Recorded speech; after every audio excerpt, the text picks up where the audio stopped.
Hala, hindi talaga naming in-expect na may magpapadala sa amin ng package from Japan.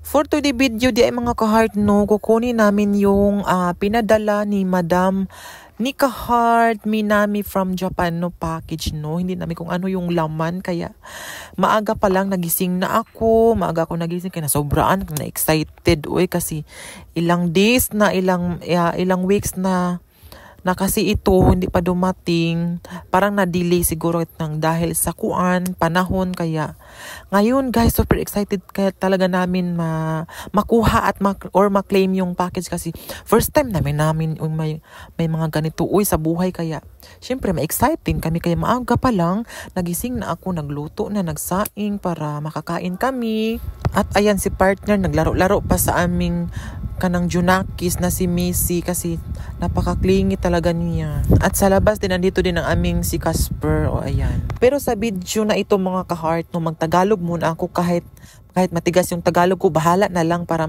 maintindihan naman ni ka-heart Minami kasi Tagalog kasi siya. Makaintindi siya ng Bisaya pero hindi masyado kaya magtagalog na lang ako sa video na ito. Iwan ko lang guys kung kami lang ba ang maka-experience at makaramdam ng ganito na yung na mga ganitong bagay na masaya kami. Kahit mga ganitong bagay lang ba pero ang saya-saya namin. At nagpapasalamat din kami ba na pumasok kami sa social media at may mga tao kaming nakilala at may mga tao din na maka-appreciate sa amin at kagaya ni ka-heart Minami na talagang nagtiwala talaga sa amin ba kasi kahit dito lang kami nagkilala sa TikTok ba hindi kami nagkita sa personal pero nagtiwala talaga sa amin, totoo talaga yung pagkatao niya para sa amin kaya binigyan niya kami ng munting regalo kaya masaya din kami guys, na-appreciate din namin siya at nagpapasalamat din kami sa Panginoon kasi siya ang dahilan kung bakit may mga taong ganito na dumating sa aming buhay na mga mabubuting tao din kasi pag wala ang Panginoon wala ding mga tao na ganito na lalapit sa amin. Kaya malaking thankful talaga kami kay God na hindi kami niya pinabayaan. Basta lagi lang tayo manalig at tatawag sa kanya, pangalan. At so ayan mga ka-heart no, paalis na kami pero bumuhos talaga ang ulan.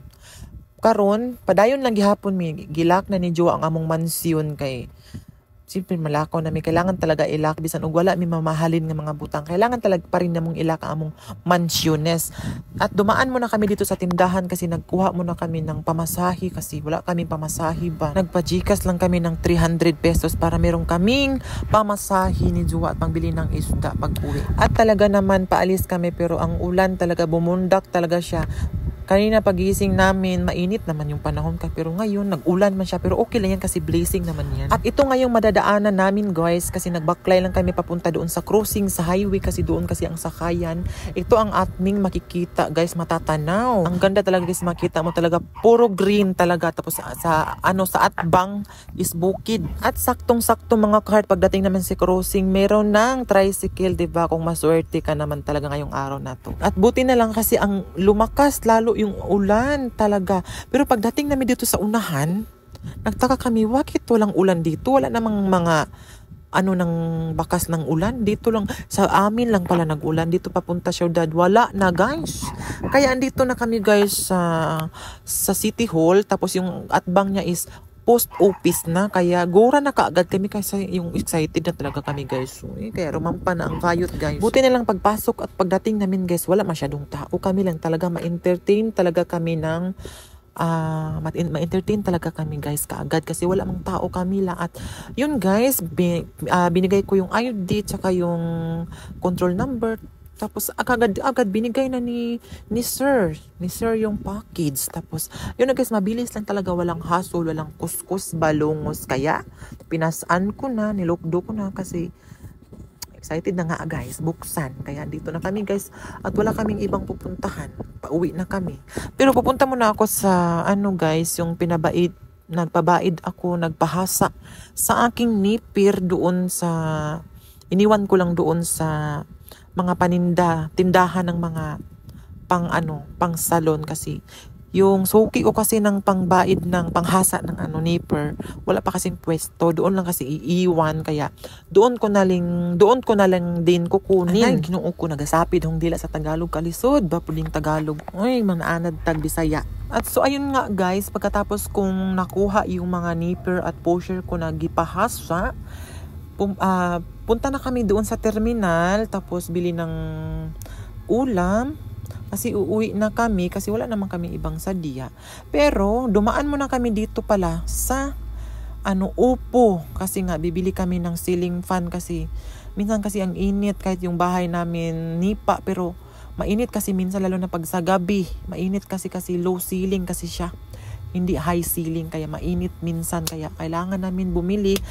Pero hindi naman mahal to guys, mumurahin lang to guys, para basta lang merong kaming hangin pag sa gabi guys. So, minsan mainit kasi guys, so, kaya bumili kami, dumaan kami dito sa Upo. And then si Jua tingin-tingin dito sa mga paninda ng mga stove, yung mga panggasol, pero tingin-tingin lang ha, hindi mabimili. At so ayun na nga guys, lumabas na kami, sabi ni Jua na uhaw daw siya, kaya dito may nakita kaming malamig, nagbili kami ng tig-isang baso, tig-sa 10 lang yan, pero para lang matambalan yung init ng katawan. Charot lang. Ayan guys. At dito lang pala to sa Atbang or sa tapat ng McDo, dito lang sa Ormoc guys. Masarap sana pumasok dyan, pero wala namang pera. Tsaka na lang siguro. Ayan guys, bumili nga pala si Jua ng isda, galunggong maliliit, para meron kaming ulam. So ayun guys, uwi na kami.